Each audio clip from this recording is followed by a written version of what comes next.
সবাইকে স্বাগতম জানাই বাবানির গল্পের আসর 2.0-তে। আমি আপনাদের সঙ্গে সমৃদ্ধি ভৌমিক।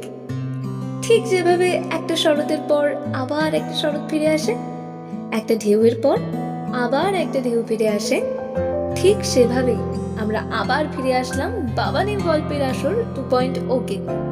একটু নতুন ভাবে, একটু নতুন রূপে আমরা আবার ফিরে এলাম আমাদের পুরনো মেজাজকে আবার নতুন করে তুলে ধরার জন্য।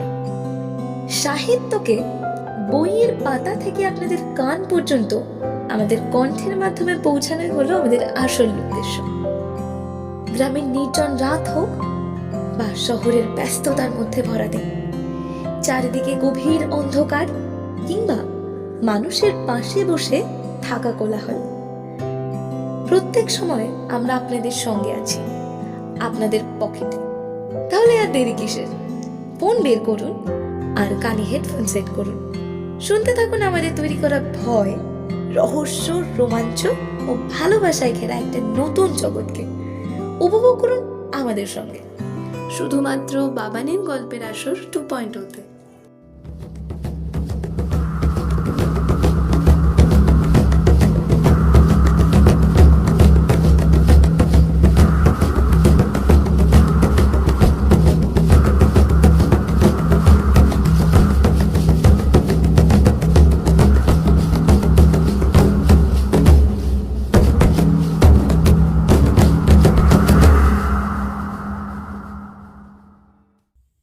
কোন গভীর অরণ্যের মাঝখান থেকে ছুটে আসে শব্দ। মশাল নিয়ে বেরিয়েছে তারা, মুখে তাদের ঢাকা কালো কাপড়। অন্যদিকে শোনা যাচ্ছে গ্রামের ভেতর মানুষের উত্তেজনা, আর মানুষের মুখে মুখে ঘুরে বেড়াচ্ছে একটাই না, কালী ডাকাত, কালী ডাকাত। কেউ বলে সে ভয়ঙ্কর, কেউ বলে সে ভগবান, কিন্তু সত্যিটা আসলে কি? আজ আমরা নিয়ে এসেছি নির্মলেন্দু গৌতমের লেখা এক রহস্য ও রোমাঞ্চে ভরা গল্প, কালী ডাকাত। আজকের গল্পে আমরা ধীরে ধীরে প্রবেশ করব সেই রহস্য ও রোমাঞ্চের জগতে, যেখানে প্রতিটা মুহূর্তে লুকিয়ে আছে উত্তেজনা আর অজানাকে। তাহলে আর দেরি না করে শুরু করা যাক আজকের গল্প। আমাদের প্রথম নিবেদন, নির্মলেন্দু গৌতমের লেখা কালী ডাকাত, শুধুমাত্র বাবানির গল্পের আসর 2.0-তে।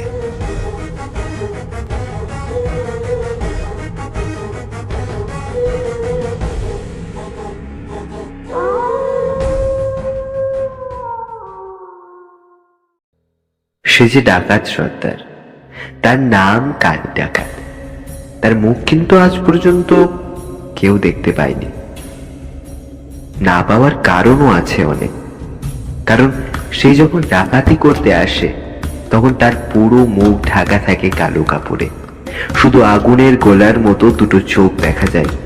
সে চোখের দিকে তাকালে হিম হয়ে যায় গোটা শরীর।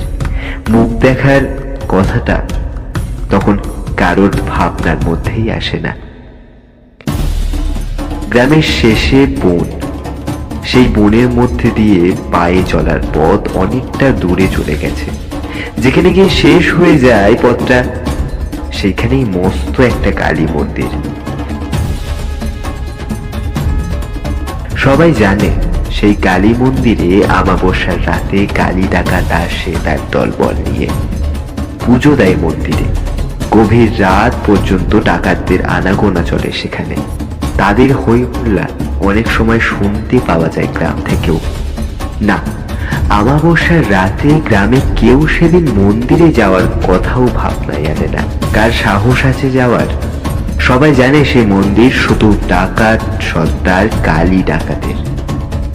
অন্যদিনে গ্রামের লোকেরা স্বচ্ছন্দে মন্দিরে যায়। সে মন্দিরে পুজো দিলে মনের ইচ্ছা নাকি পূর্ণ হয়। অনেকজনেরই তো পূর্ণ হয়েছে। পুরোহিত ঠাকুরের হাতে জিনিসপত্র দিয়ে শুধু মনের কথাটা বলতে হয়। পুরোহিত ঠাকুর পুজো করতে করতে মা কালীকে শুধু সেই কথাগুলোই বলতে থাকে। ব্যাস 2-4 দিনের মধ্যেই পূর্ণ হয়ে যায় মনের ইচ্ছাটা। গ্রামে কারোর ছেলের অসুখ, কিন্তু ডাক্তার দেখাবার ক্ষমতা নেই। অথচ কেউ জানে না কেন ডাক্তার বাবু এসে যাবেন। একটা পয়সাও নেবেন না? কারণ মেয়ের বিয়ের গয়না দরকার, গয়না না থাকলে বিয়ে হবে না। ভোরবেলায় দরজা খুলে একটা গয়নার বাক্স দেখতে পাই। মেয়ের বাবা। বর্ষায় ভাঙা ঘরে থাকা অসম্ভব, সকালবেলায় উঠেই সেই ভাঙা ঘরের মালিক দেখতে পাবে। বাড়ি বানানোর জিনিসপত্র সবই তার জোগাড় করা আছে। আবার তারা যায় কালী মন্দিরে, পুজো দেয়। পুরোহিত ঠাকুরকে বলে, সত্যি তোমার কথা মা শোনে। পুরোহিত ঠাকুর শুধু হাসেন, কোনো উত্তর দেন না। সত্যি পুরোহিত ঠাকুরের চেহারাটাও দেখবার মতো। মস্ত লম্বা চেহারা তার, এক মাথা চুল, মস্ত বড় দুটো চোখ। সবার জন্য তার চোখ দুটোই মমতায় ভরে আছে। যখন পুজো করতে বসেন পুরোহিত ঠাকুর, তখন বুঝি তার কোনো দিকেই খেয়াল থাকে না। মন্ত্র পড়তে থাকেন যখন, তখন মন্দিরটা ভরে ওঠে তার গলার স্বরে। জীবন্ত মনে হয় মা কালীকে, ঠিক যেন পুজো নিচ্ছেন পুরোহিত ঠাকুরের। যারা পুজো দিতে আসে তারা সেই পুজো দেখতে দেখতে বুঝি নিজের মধ্যেই ভুলে যায়। এমন যে পুরোহিত ঠাকুর, তিনি কেন আমাবস্যার রাতে ডাকাতদের জন্য মন্দিরে পুজো দেন, সে কথা ভেবে মেল না, কিন্তু অবাকও হয়। কেউ কখন ওটা প্রশ্ন করলে পুরোহিত ঠাকুর হাসেন, বলেন, মা কালীর মন্দির সবার, সেখানে যে কেউ পুজো দিতে আসতে পারে। তাই বলে ডাকাত আসবে পুরোহিত মশাই? কেউ হয়তো প্রশ্ন করে সঙ্গে সঙ্গে। পুরোহিত ঠাকুর বলেন, ডাকাতরা তো আর ডাকাতি করতে আসে না, পুজো দিতে আসে। কেউ পুজো দিতে এলে আমি তাকে বাধা দেব কেন? ঠিক, গ্রামের লোকেরা তা বোঝে, তবুও কেউ কেউ বলে, ডাকাতরা এলে তোমার ভয় করে না?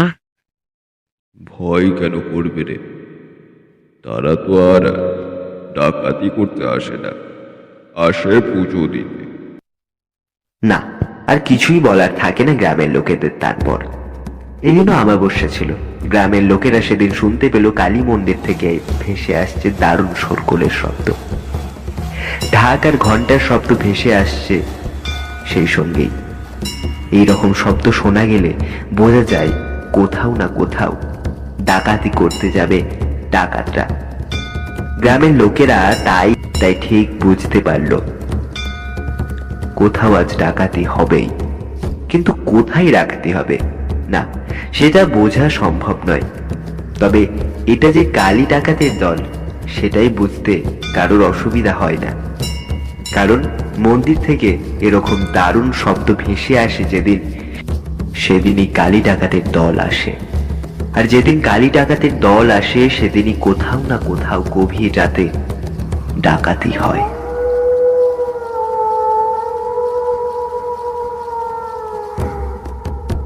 কালী ডাকাতকে গ্রামবাসীরা ভয় পায় না। ভয় না পাওয়ার কারণ, কালী ডাকাত কখনো অন্যায়ভাবে মানুষের ক্ষতি করে না। যেখানে অন্যায় অত্যাচার, কালী ডাকাত সেখানেই দলবল নিয়ে যায়। আর যেখানে কালী ডাকাত যায় সেখানে কেউ তাকে বাধা দেয় না, দেওয়ার ক্ষমতা থাকে না কারোর। কালী ডাকাত যে কোথায় থাকে, কিভাবে থাকে, সেটা কেউ কিন্তু জানে না। মন্দিরে পুজো দিতে আসে কোন পথে, সেটাও কেউ জানে না। মন্দিরের পুরোহিত ঠাকুরকে জিজ্ঞাসা করলে সে বলেন, সে কোথায় থাকে, কোন পথে আসে, তা আমি কি করে জানবো বাবা? সে আসে, পুজো দেয়, তারপর দলবল নিয়ে চলে যায়। তার মনের ইচ্ছাটা তোমায় কখনো বলে না? কেউ যখন এই কথা জিজ্ঞাসা করে তখন পুরোহিত ঠাকুর বলেন, নিশ্চয় বলে। আচ্ছা ঠাকুর মশাই, তার মনের ইচ্ছাটা কি? পুরোহিত ঠাকুর বলেন, তার মনের ইচ্ছে সবার দুঃখ দূর হোক। গ্রামের সবাই তাই জানে কালী ডাকাত সাধারণ ডাকাত নয়। তাই তার ডাকাতের খবর যখন আসে তখন কিন্তু সবাই বুঝতে পারে কালী ডাকাত ডাকাতি করলেও খারাপ কিছু করেনি। সেদিনও মধ্যরাতে ডাকাতদের পুজোর হই হট্টগোল থেমে গেল। গ্রামে যারা জেগেছিল তারা বুঝতে পারল কালী ডাকাত এবার বেরিয়েছে ডাকাতি করতে। কাল সকালে খবর আসবে কোথায় তারা ডাকাতি করতে গিয়েছিল। সকালের অপেক্ষায় সময় কাটাতে থাকলো তারা। সকালবেলায় সত্যি সত্যি খবর এলো কালী ডাকাতের ডাকাতির। জমিদার রামনারায়ণ লাঠিয়াল নিয়ে খাজনা আদায় করতে বেরিয়েছিলেন দিন কয়েক আগে। গোটা কয়েক গ্রামের খাজনা আদায়ের নাম করে পুরো লুট ফিরছিলেন। কান্নাকাটি ভরে উঠেছিল গ্রামগুলোতে। গ্রামের বাসিন্দাদের কিছু করার ছিল না। এক জমিদার, তার সাথে দশাশয় চেহারা সব লেঠেয়াল। এই লেঠেয়ালদের হাতের লাঠির ভারী নির্মম। সেটা যেখানেই নামে সেখানে নির্মম ভাবে নামে। সে লাঠির বিরুদ্ধে মাথা তোলার সাহস কারণ নেই। তাই গ্রামবাসীরা অসহায় ভাবে মার খেয়ে লাঠিয়ালদের হাতে। সেই খবর এসেছিল কালী ডাকাতের কাছে। এর শোধ নেওয়ার জন্য বেরিয়েছিল জমিদার রামনারায়ণের বাড়িতে ডাকাতি করতে। গভীর রাতে জমিদারের বাড়ি যখন দলবল নিয়ে ঝাঁপিয়ে পড়েছিল কালী ডাকাত, তখনই লেঠিয়ালরা লাঠি নিয়ে। কিন্তু কালী ডাকাতদের দলের সঙ্গে তারা পারবে কি করে? সবার সামনে ছিল কালী ডাকাত। সে একেই 50 জন লেঠিয়ালের সামনে দাঁড়িয়ে তার হাতের লাঠি তুলল। না, বেশি সময় লাগেনি। বলতে গেলে চোখের পলকে 50 জনের হাতের লাঠি ছিটকে পড়েছিল দূরে। মাটির উপর আছড়ে পড়েছিল অনেকেই। বাকিরা পালাতে চেষ্টা করেছিল, কিন্তু পালাতে পারেনি কেউ। কালী ডাকাতের দলের ডাকাতরা তাদের পালাতে দেয়নি। কালী ডাকাত নিজের হাতের হাতগুলো এমন ভাবে ভেঙেছিল যাতে তারা আর কোনোদিনও লাঠি ধরতে না পারে। না, জমিদার রামনারায়ণকে তারা প্রাণে মারেনি। তার হাত পা ভেঙে মস্তক কেটে ঝুলিয়ে দিয়েছিল। তার আগে অবশ্য তার গলার উপর মস্ত রামদাখানা চেপে ধরে বলে দিয়েছিল, আর যদি খাজনা আদায় করতে কেউ সেই গ্রামগুলোতে যায় তাহলে সেখান থেকে কেউ আর ফিরবে না। খাজনার সঙ্গে যা যা লুটপাট করে নিয়ে এসেছিল লেঠেয়ালরা, তার 10 গুণ জিনিস বাড়ি থেকে তুলে নিয়ে ফেরার সময় সেই সব গ্রামগুলোতে রেখে এসেছিল কালী ডাকাতের দলের লোকেরা। এত সব করতে গিয়ে কালী ডাকাতের নাকি মাথায় আঘাত পড়েছে। জমিদারের বাড়িতে কয়েকজন প্রাণের ভয়ে লুকিয়েছিল। তারা দেখেছে কপাল দিয়ে রক্ত ঝরছে কালী ডাকাতের। কালী ডাকাতের মাথায় আঘাত লাগার কথাটা শুনে অবশ্যই গায়ের সবার দুঃখ পেয়েছিল। এমন যে ডাকাত, তার আঘাত পাওয়ার কথায় দুঃখ পাওয়াই তো উচিত। সারাদিন ধরে এই গল্প গ্রামের রাস্তায়, মাঠে ঘাটে, পুকুর পাড়ে চলল। সবাই জানে নতুন কোনো ঘটনা যতক্ষণ না ঘটবে ততক্ষণ এই গল্প চলবে গ্রামে। এমন খুশির গল্প কি হতে পারে? জমিদার রামনারায়ণের বাড়ির ডাকাতির 2 দিন পর গ্রামের দুজন ভোর ভোর সময় কালী মন্দিরে পুজো দেওয়ার জন্য রওনা দিল।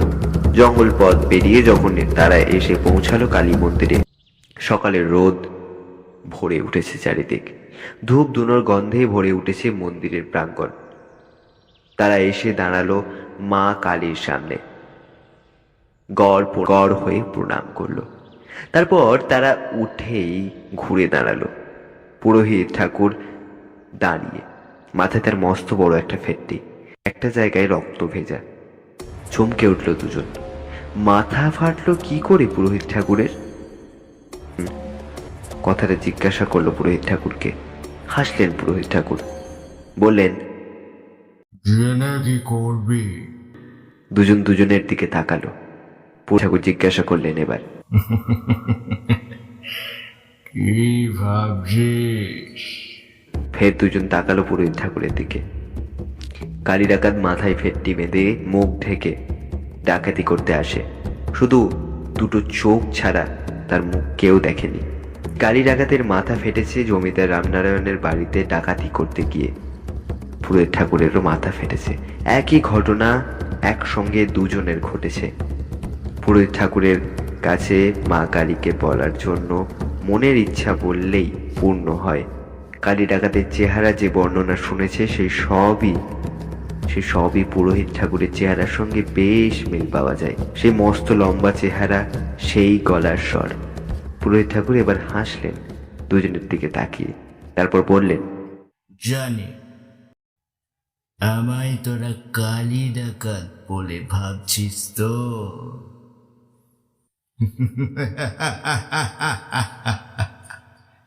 হ্যাঁ, আমি কালী ডাকাত।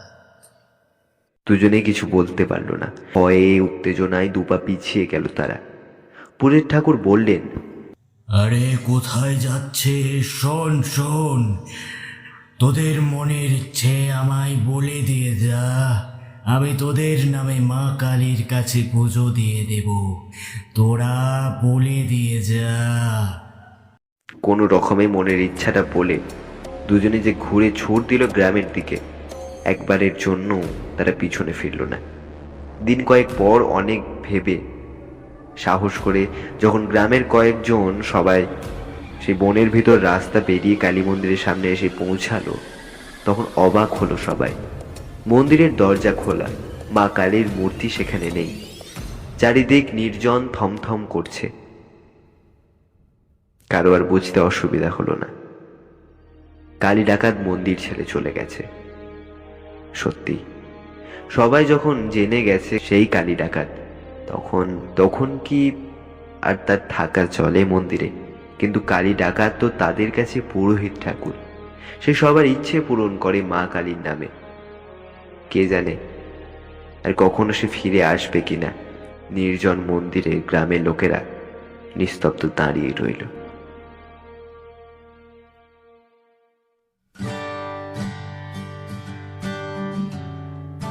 আজ আপনারা বাবানের গল্পের আসর 2.0 শুনলেন একটি ভিন্ন স্বাদের গল্প। আজকের সূত্রধার আমি সমৃদ্ধি, ও আজকের সমগ্র গল্প, পাঠ ও পার্শ্ব চরিত্রগুলিতে ছিল বাবান। বিশেষভাবে ধন্যবাদ জানাই অনুরিতাদিকে আমাদের পাশে থাকার জন্য। পোস্টার নির্মাণে পিয়ালিদি ও বাবান। আজকের পর্ব পরিচালনা, শব্দগ্রহণ এবং সমগ্র পরিচালনা ও প্রচারে বাবান। আপনাদের অসংখ্য ধন্যবাদ যারা এতক্ষণ ধরে বসে আমাদের গল্প শুনছিলেন ধৈর্য ধরে।